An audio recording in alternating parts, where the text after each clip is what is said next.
आखिर क्यों किए गांधारी ने 2 विवाह? क्या गांधारी के 2 पति थे? और क्यों गांधारी ने अपने पहले पति की चढ़वाई बलि? क्या सच में धृतराष्ट्र ने गांधारी के पूरे परिवार का नाश किया था? आप ये जानकर हैरान रह जाओगे कि कब और किसने रचा था महाभारत युद्ध का षड्यंत्र।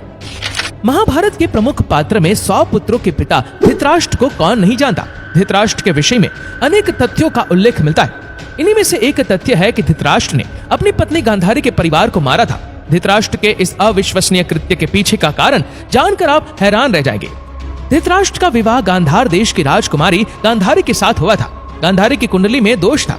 ज्योतिषाचार्यों के अनुसार गांधारी की कुंडली में 2 विवाह के योग थे। उसके पहले पति की मृत्यु विवाह होते ही निश्चित थी। केवल दूसरा पति ही जीवित रह सकता था। इस दोष को समाप्त करने के लिए एक साधु ने उसका विवाह बकरे के साथ करवाने के लिए कहा। गांधारी के परिवार ने ऐसा ही किया और बाद में उस बकरे की बलि दे दी गई।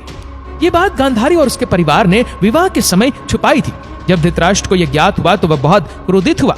उसने गांधार नरेश सुबाला और उनके 100 पुत्रों को कारागृह में डालने का आदेश दिया और उन पर बहुत यातनाएं करवाई। उन्हें बहुत कम मात्रा में भोजन दिया जाता था, जिस कारण सुबाला के पुत्रों की मृत्यु होने लगी। प्रतिशोध की अग्नि में जल रहे सुबाला ने अपने सबसे छोटे पुत्र शकुनी को कौरवों के नाश के लिए तैयार किया। सुबाला के सभी पुत्र अपने हिस्से का भोजन भी शकुनी को खिला देते थे, जिससे शकुनी जीवित रहे और उसके परिवार पर हो रही यातनाओं का प्रतिशोध ले सके। अपनी मृत्यु से पूर्व सुबाला ने धृतराष्ट्र से विनती की कि वो शकुनी को कारागृह से निकाल दे। सुबाला ने शकुनी को अपने रीढ़ की हड्डी के पासे बनाने के लिए कहा था, जो कौरव वंश के नाश का कारण बना। शकुनी ने सर्वप्रथम सबका विश्वास जीता।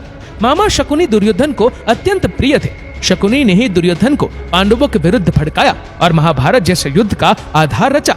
तो दोस्तों, ये कारण था कि धृतराष्ट्र ने अपने ससुराल पक्ष के लोगों की हत्या की थी, जिसका बदला शकुनी ने लिया था।